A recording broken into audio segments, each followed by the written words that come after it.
Hey everyone, and welcome to the YouTube Brand Builders Virtual Summit. I'm Kopano from Kopano the Blog and the founder of TKBC Agency.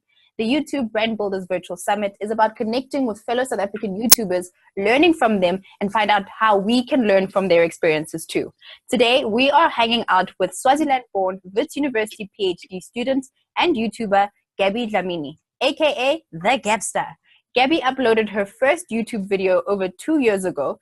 Her most popular videos include the Swazi Reed Dance, student protests, and her very insightful PhD series that follows her journey as a student and explores the mental and emotional battles of completing a PhD in South Africa. Her passion and curiosity for the YouTube channel or YouTube platform and the self-publishing phenomena has led her to focus on this trend and its impact on society. With over 98,000 views and over 700 fellow Gabsters, welcome to the YouTube Brand Builders Virtual Summit, the one, the only Gabster. That goes well.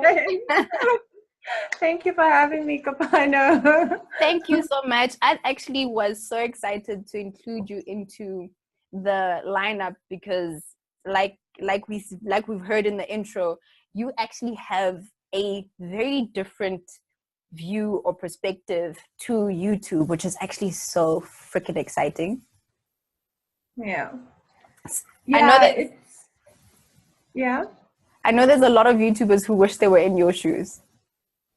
I wish I was in theirs because sometimes I think I look at it a little bit too closely and that makes me a bit anxious sometimes, you know? But yeah, it's been fun.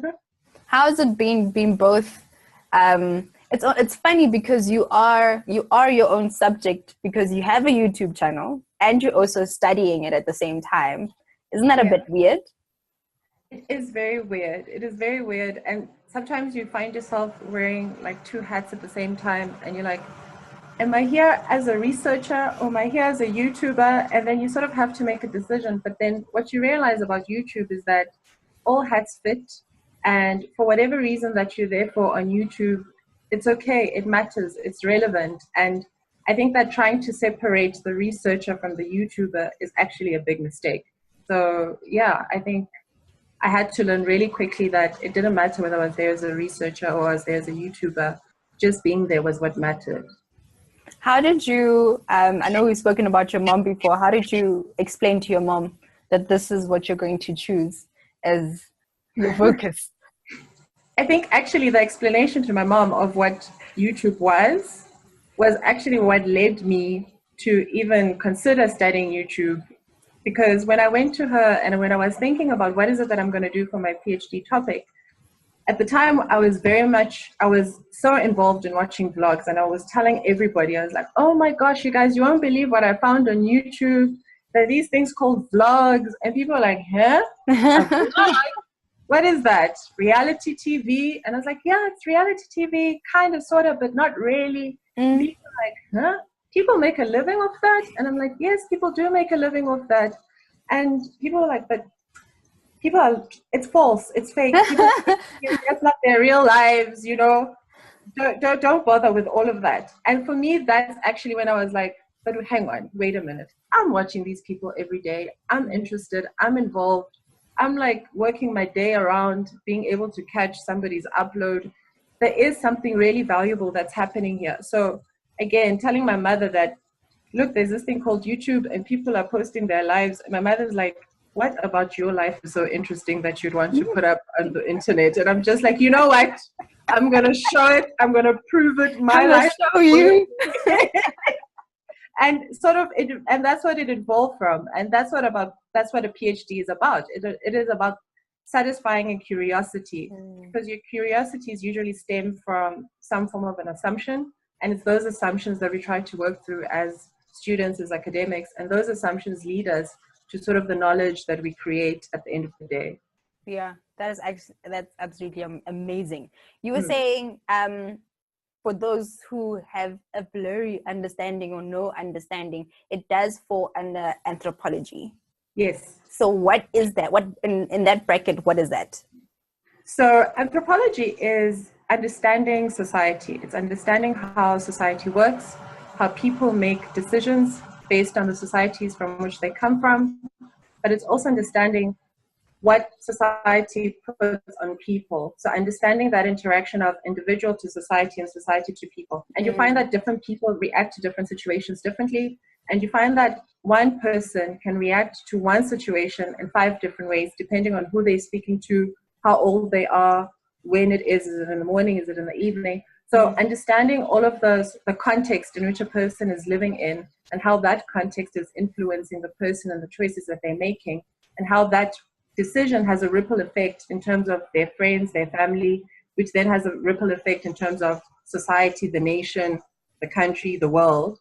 So understanding how everybody fits into this puzzle is what anthropology is about. So you'll get anthropology, medical anthropology, so you'll understand how medicine works with people. You'll get law anthropology, you'll get architectural anthropology. So anything in which society lives within and exists within, you'll get an anthropology of, because we're trying to understand how do people actually make these communities work, and who are the relevant people in the communities, and how do these communities impact the people.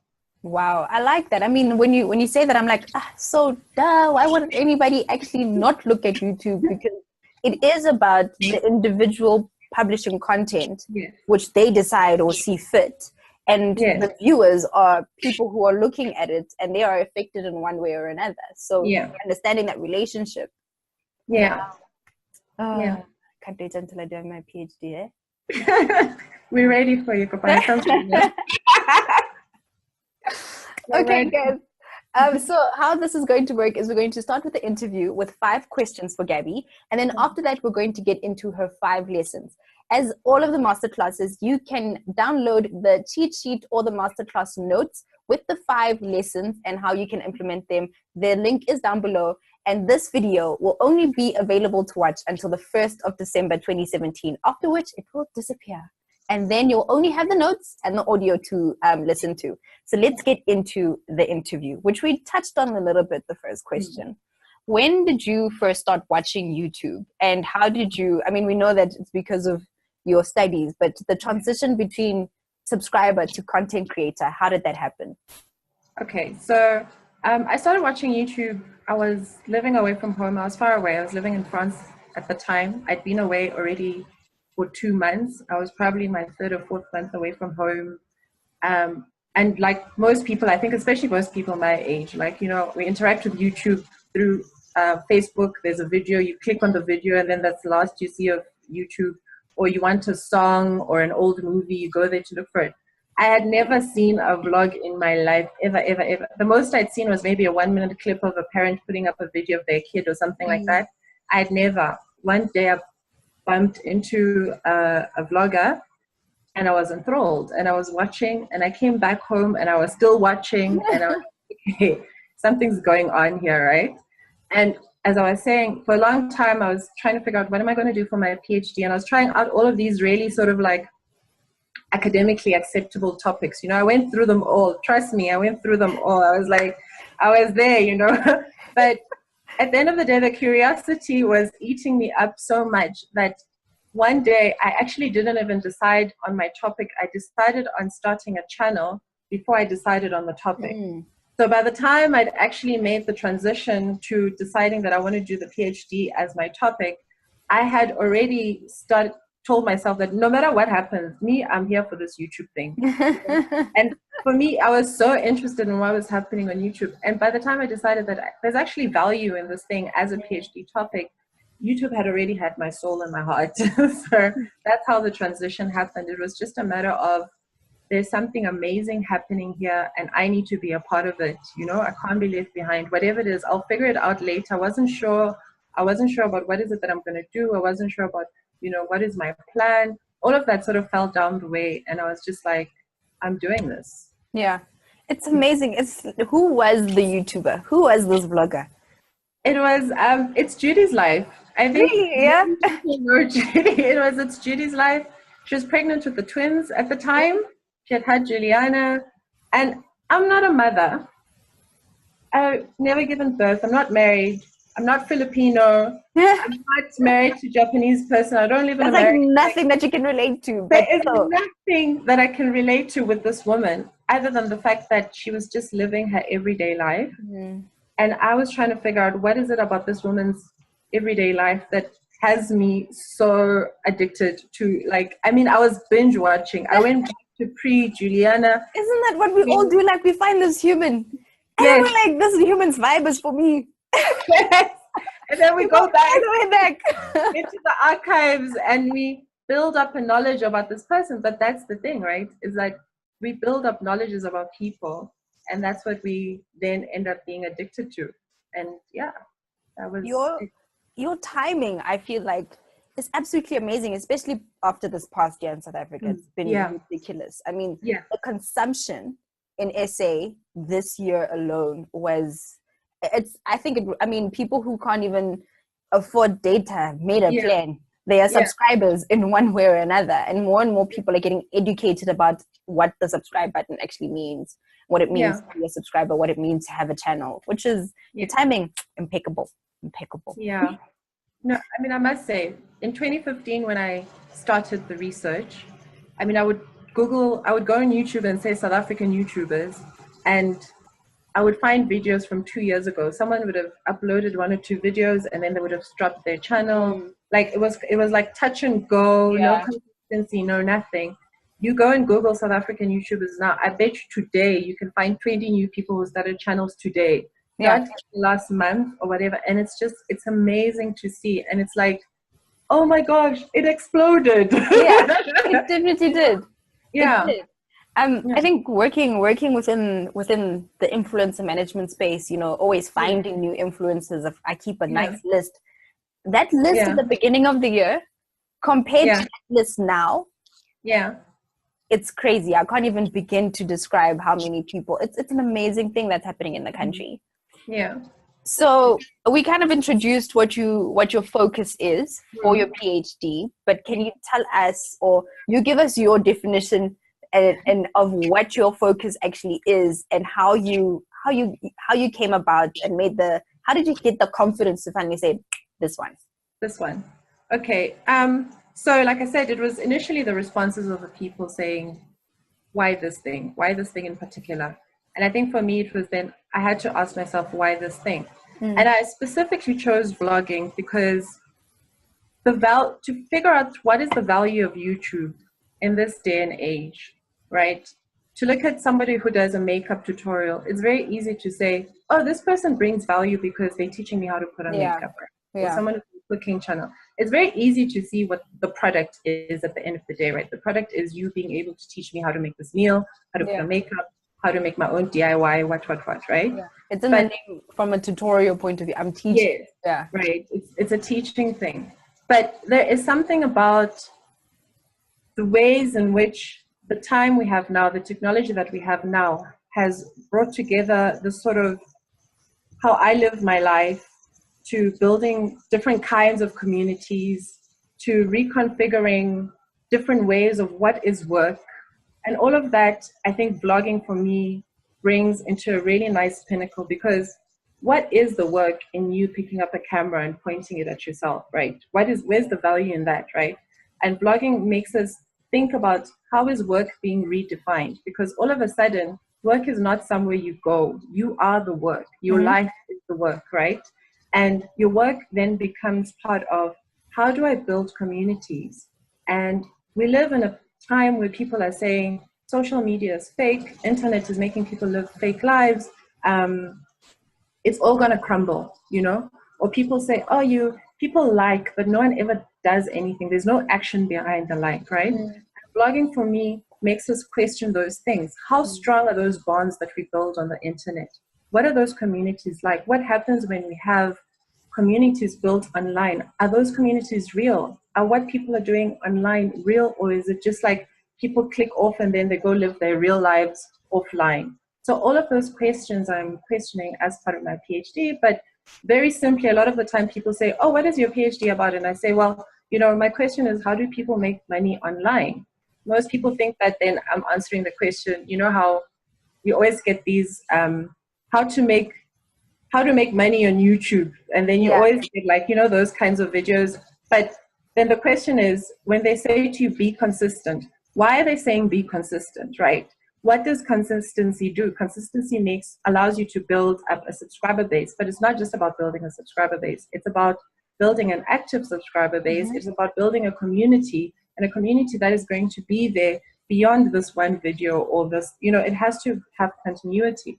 So it's not just about answering the how to make the money, but it's why, and what is the byproduct of making that work, Yeah. Yeah. So funny enough, earlier today we were talking about, I forgot the term at the moment, but in terms of training a person's behavior or training a person to expect certain things or holding triggers. And for example, a lot of the master classes, everyone has said be consistent.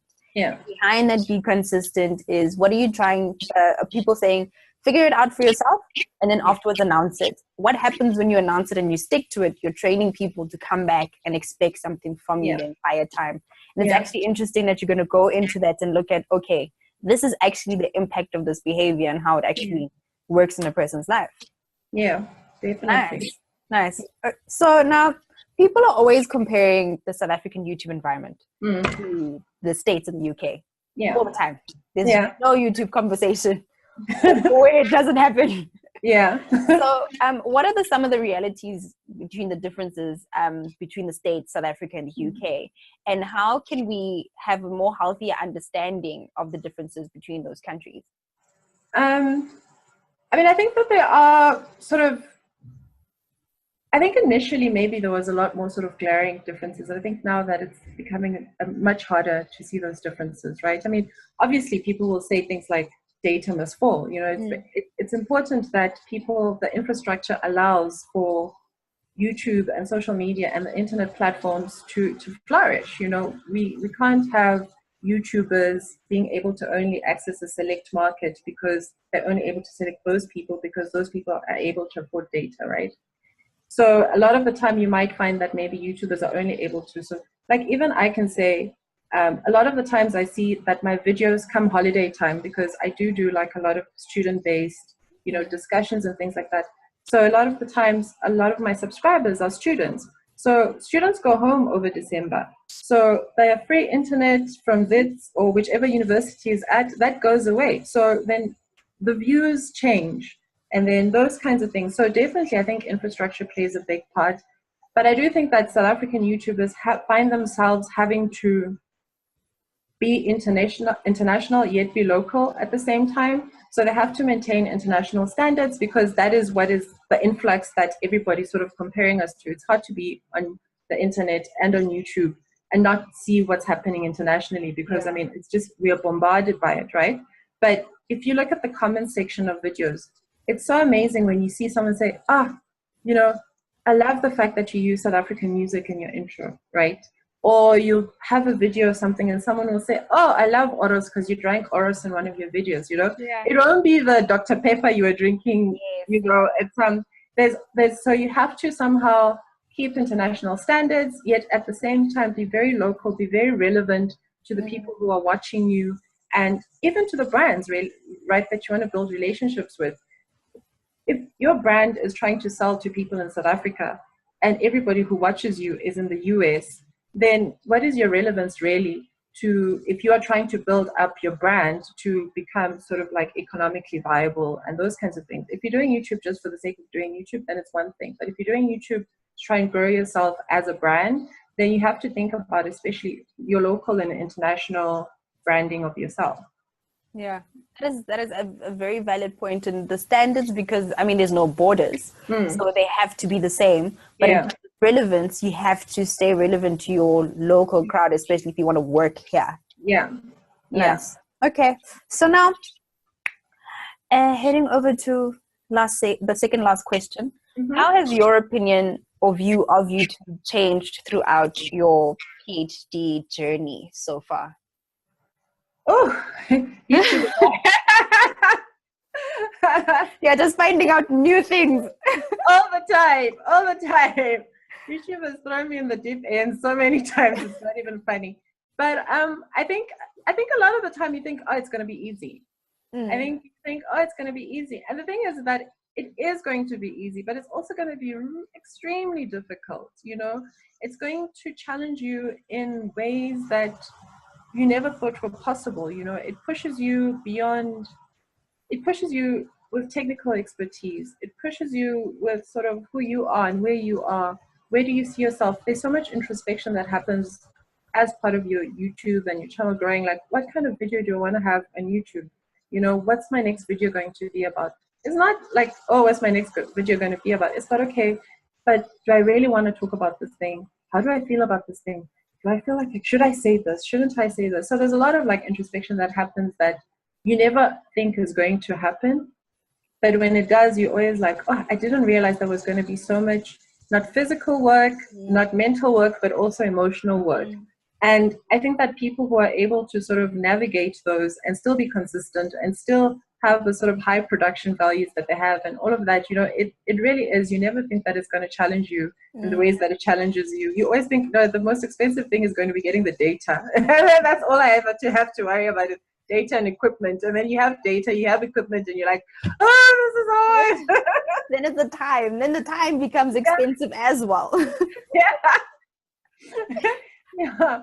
And it's also, your eye changes, right? And you, the things that you look at, how you see the world, like it changes your perspective on everything, like your sort of perceptions of things and how you interact even with the world changes completely, because you suddenly seeing things through your own eyes, through the eyes of, you know, your viewers, your audience, through the eyes of, you know, the technical skilled person who's looking at this saying, oh, how can this be a video? Can this be a video? Can this, in the same way as I think people think about Instagram pictures, oh, you know, this would be a great place to take a picture and those kinds of things. And that's a new kind of person. That's a new kind of way of living, because we never used to think about those things. Like we never used to walk into a room and say, which is the best angle to take a picture. Right? Now you do. Now you look at situations and are like, oh, this would be so nice for, and those are the kinds of communities and societies that we're building, you know, and that's something that needs to be thought about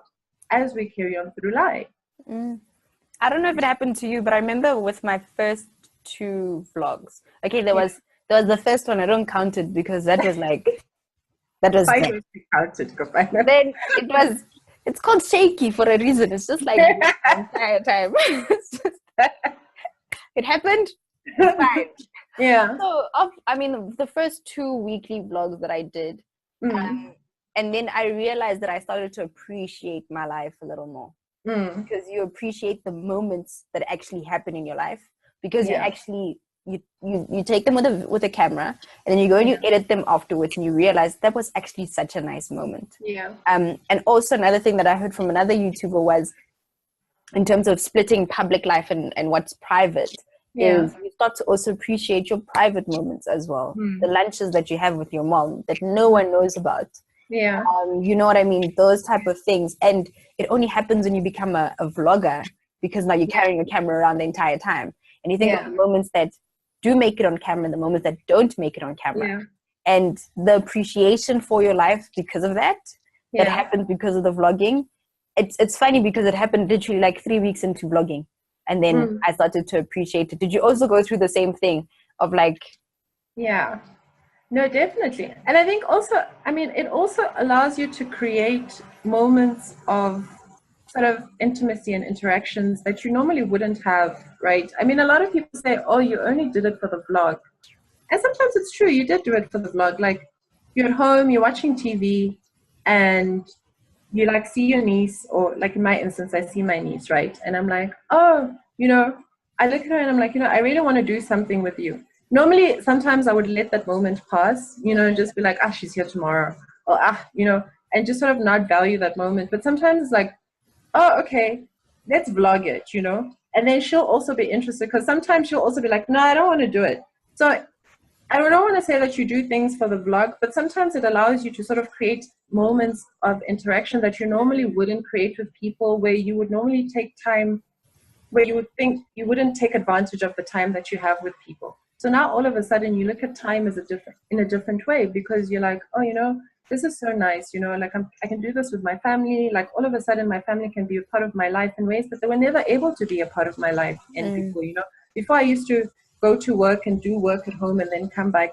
Now my family is part of my work. Like me saying participating with my mom and interacting with my mom and being there with my mom is like a part of my work. And who doesn't want to do that? If saying I love you, mommy, one more time is adding to me being productive at work, then I am so here for it. And then yes, I will do it for the vlog because I love saying I love you, mommy, you know? And those moments, the ways in which you start looking at your interactions with other people really starts being like, you know, you're just like, oh, okay, you know? Yeah. Nice. And one thing that you're able to do is you are able to talk through things with people you talk through things to your camera, which I think a lot of people don't do. And from an emotional point of view, does that help you in terms of processing moments? Definitely. And sometimes, you know, you yourself maybe you're unaware of what you want your final conclusion to be, or you, like you're saying, you're still in the process of processing whatever it is that's happening. And sometimes just getting it out of your head, because the thing is, there is something about talking that makes you sort of like, sometimes you'll be mid-sentence, you're like, that doesn't make sense, right? Yeah. Whereas when you're saying it in your head, it actually feels like it's right, you know? But once you actually say it out loud, and it's almost like once it comes out and it goes back into your ear, it looks different, it sounds different, it is different than when it was busy like going on in your own mind. And it helps you process things a lot more. It helps you, because even when you're editing, sometimes you go back and you're like, you were so sure when you were saying that thing, but as you're editing yourself, you're just like, nah, friend, nah, go back, you know? Rethink this thing. Rethink this one. Or even sometimes it's even the thought of like, but honestly speaking, if somebody heard you say this, they wouldn't agree with you. Yeah. Are you sure that you want to go with this one? And then that makes you like really consider and rethink a lot of things that you normally wouldn't rethink, because we are so attuned to believing that we are right all the time. And sometimes seeing something through someone else's eyes helps you really just like, okay, let me take 5 minutes and think this one through. Yeah. Okay. So the last question before we get into your 5 tips, lessons, or advices or insights. What does the future have in store for you, your channel, and your career? Ooh. So, I mean, I think for me personally, a big part of my channel has been based on vlogging, which I absolutely love. But one of the main reasons also is that the reason why I haven't diversified my channel was because it was also partly because of my research and those kinds of things, but also because of where I was in my own life, you know. And now I'm moving to a new era of my life. Like I'm moving very soon, and very soon I'm going to be done with school. Like in the next 6 months, I'm going to be done with school. So I'm moving from sort of being a student into being a professional, into, you know, owning it and claiming it and going after what it is, and just moving into the next phase of my life. And I think my channel is going to show that sort of like evolution of me, you know, and I'm excited about it, you know, because for a long time, it's felt like 3 years is a long time to be focusing on one thing, you know, and just like eyes on this one thing. And it's nice to now think about myself, not just as this one thing, but broadly, you know, and just imagine yourself in different places at different times doing different things. And I think that my channel is going to reflect that sort of transition and that change and growing into something else and someone else and the next stage of my life. And I can't wait. I'm excited. Sounds exciting. Discovering something new. Yeah. Nice. I like that. So our favorite part, the part that everybody's been waiting for. I've been waiting for it too. Yeah. Let's get into the masterclass part of this interview, which is your 5 lessons, tips, or insights about YouTube. Go for it. All right. So my first tip is that there is room for everyone on YouTube. Like literally, don't try and fit the mold. Actually, go out there and break it. Be yourself, fit into your own mold, and be proud of that. Because we initially were talking about what are the differences between South African and sort of overseas YouTubing.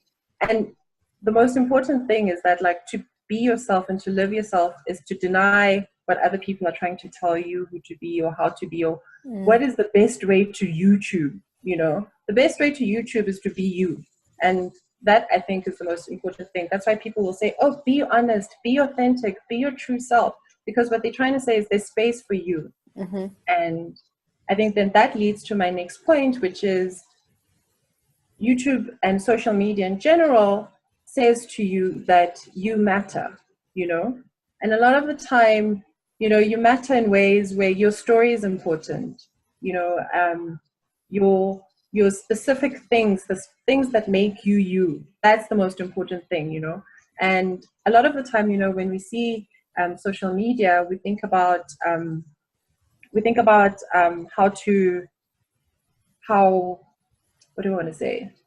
A lot of the time when we think about social media, we think about, oh, you know, social media says, oh, do this, do that, or people are going to troll you, or all of these other things, and you get scared and you get intimidated and you think, oh, no, I can't do this, I can't do that. But actually, what it does is it pushes you and it forces you to actually, which is then my next step, is to take a stand. Yeah. You can't be on social media and not take a stand on something or not speak up about something. You have to speak up, because that's what we're here for. We're here to hear what you are saying. We're here to find out about who you are. We're here to find out, to say, hey, who's this person? How can I get to know this person? And if you are not telling us who you are, then we can't get to know you, right? And then your space then becomes sort of like, okay, where's my space? How do I carve out a space for myself? You carve out a space for yourself by speaking up and saying what's in your mind, what's in your heart, what's in your soul. Such things.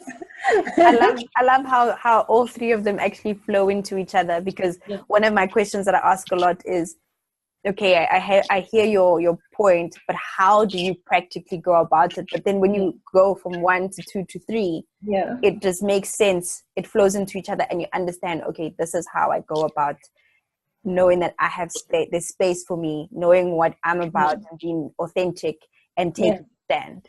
Yeah, no, definitely. Because I think also one of the things that we then say is, oh, you know, if I say it, then it's out there, then I can't take it back, you know? But one of the other things that you find and you learn is that actually it is a place for personal growth, right? You're not stuck in one time when you're on the internet, you know? In fact, a lot of the time, people are always quite interested in when things go wrong, or, you know, what did you learn from this experience, and all of those things. So personal growth is a big part of being on the internet, because it is about you evolving as a person. You can always go back and say, actually, you know what, I was wrong. I shouldn't have said that, or I was right, or whatever, or I take it back, or whatever it is that's, you can always go back and change something, but you can't be stagnant. Like you just can't be stagnant and be on the internet, because that means that you're not actually speaking your mind, and you're not being your true self, and you're not giving yourself space to grow. And that's really important. Nice. Okay. And your next tip? And my next tip is, what is my next tip? My next tip is that it is really difficult. It is hard work, but it is very fulfilling. It is, it's going to challenge you. You're going to be a jack of many trades. But the things that you learn from YouTube are things that you will carry with you to any field, to any industry, to any job that you're going to make. Today, I was discussing, we were at this writing retreat, and one of the things we were talking about is publishing, and how to get published by journals, and how best to get published, what your journal article should have. And one of the things that came up was, what should be the title of your journal? If titling a video is not one of the main concerns that YouTubers go through, what should the title of my video be? A title that best describes what this video is about, but also is catchy enough to make people want to watch the video. I mean, YouTube, academia, they seem so far off, yet we are discussing the same kinds of things, right? How do I say something concisely, to the point, and everybody can get it? We make videos, you know, we try to keep our videos short, because, you know, you want to keep people's attention spans and those kinds of things. Those are the same things that we have to take into when you're writing a journal article. How do I write this with the best description whilst keeping it concise enough and precise enough for the journals to want to publish my work? For somebody who reads it to not want to stop after the second page of reading it. I want to be cited. just as I want my video to be shared, you know. I want someone to comment on my article in the same way that I want someone to comment in the videos below. So what you learn on YouTube, you can apply in any field, anywhere, anytime. It's life skills that really can take you further than you've ever imagined in any career you decide to go to. Yeah. Nice. I like those. I like how they flow into each other and how they make so much sense, and they have a very big mental aspect to it. It's not just a, you know, physical action point, but they start mentally, and then from there they will affect the actions that you take. Yeah. Okay, nice. So quick recap of the 5 tips. What was a quick recap? You matter. Speak your mind. It is about personal growth. You can take those skills anywhere and everywhere. And what is it? Don't get stuck. You took a stand on number 3. Take a stand. Yeah. Nice. I like those. I think especially the one that I like the most is take a stand. I think it's so easy to come onto YouTube and do what everyone else is doing. Yeah. But once you take a stand, you also take a perspective. You also take a unique point of view that actually will make you stand out. Yeah. And if you look at a lot of sort of what people consider successful YouTubers, you will find that they all have a stand, and you know where that person stands. And even if people disagree with that person, they'll go and watch that person and say, I disagree with you. If somebody doesn't know where you stand, you don't make an impact with them. Like, you could be Tom, you could be Harry, you could be Jane, you could be, you know, you could be anyone. But the minute you make a stand about something, then that says to the person who is watching you, do I agree? Don't I agree? Where do I stand with this person, or regards to what this person is saying? It already makes an impact and puts that person in a relationship with you, whether it's a relationship they agree with or don't. But it's very important for you to have a stand. It shapes that relationship that they have with you, which is quite important. Yeah. And when you did say about YouTube is about, or social media is about personal growth, you're not stuck in time. And if you don't progress, then it shows that, you know, you're not being authentic about what you're doing. How do you, you know, let's just say I'm kind of stuck. You know, one thing that a lot of YouTubers go through is like that rut. How do you start? How do you, you know, start that process of developing or learning something new, especially in this space? Well, I think do the thing that's making your heart go. The minute you're doing something and you feel calm about it, like, then know that you are not progressing. Like, do the thing that really makes your heart flutter. Or when you're in a rut, I know that we always say consistency and those kinds of things, but sometimes you need to maybe take that break, but be clear with yourself how long the break is going to be. Don't say I'm taking a break and not be clear about how long the break is going to be, because then it'll be 5 months, 6 months, ever many months. Or look at the things that give you the most pleasure or make you the most upset. Your everyday life is where you get your ideas from. If you're going to make a video that didn't make you want to go find out a little bit more about that thing, then don't make that video. You know, first, if that thing made you say, look, I agree, or no, there is no way that person just said that, then make that video, because that video is putting you in a space where you're saying something and making a stand and growing and reflecting on something or how you feel about a certain situation. But if you're just making a video and saying, well, you know, once upon a time, and then once upon a time didn't actually have any impact in your life, then why are you telling us about once upon a time if you wouldn't want to listen to once upon a time yourself? Yeah. And I think the one thing that stands out, like the message or the picture, is stepping outside of your comfort zone, because that's where true learning happens. So if you really want to learn or develop, find out what your comfort zone is and then go outside. You know, and you could do like an initial, so you could do a small step outside. I mean, you don't have to go too far out. Like, one of the I always laugh about it. The day I found out what a GIF was, you know, on Twitter, there's that GIF. Guys, I'm old, okay? I don't know GIFs, I don't know memes, I don't know. I always thought people downloaded these things when, like, you know, on Twitter you see them. I always thought people would save them somewhere on their phones. And I was so scared of touching the wrong button, because I thought like my whole life would explode on the internet or something. And then one day I just was like, let me press this button. I was like, but now that one little thing, like it seems like such a small thing, but you don't understand how it's changed my It's entire life. revolutionary. It's revolutionary. Like my entire interactions on social media have changed. And this, I don't want to, it happened in the last, in the last few months ago. So, but I mean, it's a small thing. Like for someone else, it doesn't feel like a big thing. But for me, I need to, just pressing that button has changed the ways in which I think about social media, how I interact on social media. But it's now also given me sort of insights about other things and about the courage to try more things, because this didn't break me. Nothing happened. So now when someone says try something else, I'm like, okay, you were like Gabby masterclass. I was like, woo! Yeah. This, right? I mean, it's scary. It's scary to put yourself out there. And some people are like natural speakers. Other people are not, Some people, it's easy for them to say, this is what I think, and to have a voice and to have an opinion. For other people, it's much harder to have a voice and to have an opinion. So, but social media does force you, at some point you have to learn to interact with people. And for me, that has been one of my biggest growths from it, is to actually have a voice and to say, yes, Kopano, I will do it. If 2 years ago, I wouldn't have done this. I would never, ever, ever.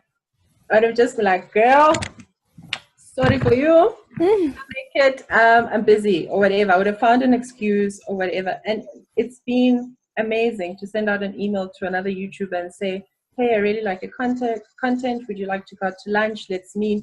I would never, ever, ever meet someone in my own life 2 years ago. Even if I saw someone and we were networking together in a room after a conference or whatever, I'm not that girl who goes and says, oh, I really liked your paper. I thought your paper was interesting. What do you think? Now I can do it because of YouTube. So the personal growth is not just personal growth on YouTube. The personal growth is a continuation of me off YouTube, on YouTube, in all aspects of my life. So yeah, it's been interesting. Do you think it's important to actually sit back and acknowledge the changes that have come out from YouTube or from your journey? Yeah, I do, because I think sometimes also sometimes you miss the changes, right? And they seem so generic, and it's like, oh, it would have happened anyway, and you sort of start taking things for granted, and you start taking your audience for granted, and you don't actually understand how important they are in your personal growth, right? And for me, YouTube is about creating communities. So the comment section, people are always commenting. Have you tried this? Have you done this? I'm like, can I really do that? Can I really try that? Is that really me? Sometimes I'm not ready to do certain things and I wait, and other times, I can do that thing immediately. But if, I'm pushed by them. As much as sometimes I control what happens on the channel, they very much control what happens on the channel. Sometimes you need someone to push you externally to grow into the person that you are going to be.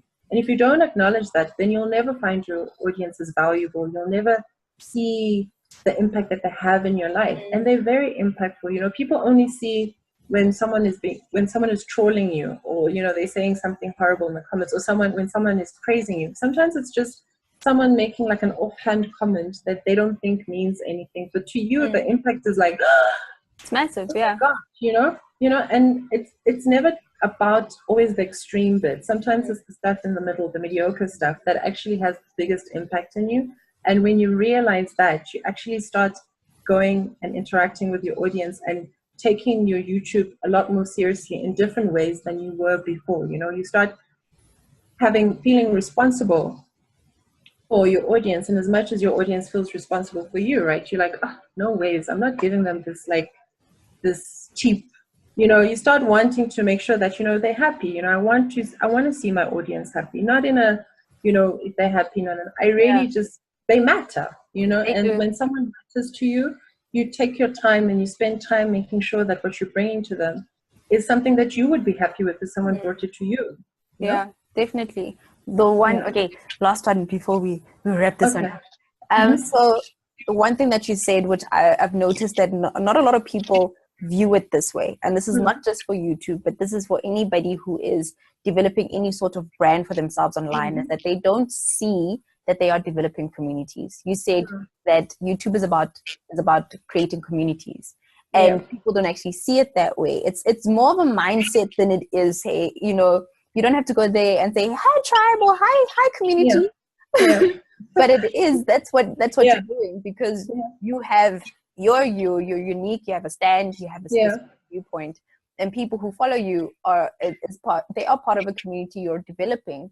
How do people wrap their heads around you're building a community as a YouTuber or as anyone putting out content out there?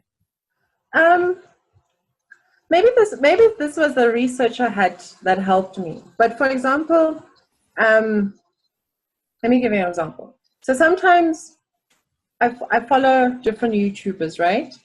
And then, for instance, we'll have a South African YouTuber hangout, right? And then someone is watching, they're watching you, right? And then at the hangout, they see 5 other South African YouTubers. And then you're a part of a South African YouTuber community, right? From that community, one viewer sees a broadening of a community, right? But that community doesn't stop at just the people who are creating the content, because then that commenter, that viewer is going to go and be a part of all of those different communities. And then what happens is that person will comment on this video and talk about you on a different YouTuber's platform, and and then they all become friends as well, right? And they all get to know each other. When you see, you'll see sometimes in the comment section, someone will comment on a video and someone will come back and say, oh no, but I just saw you on someone else's video, and nah.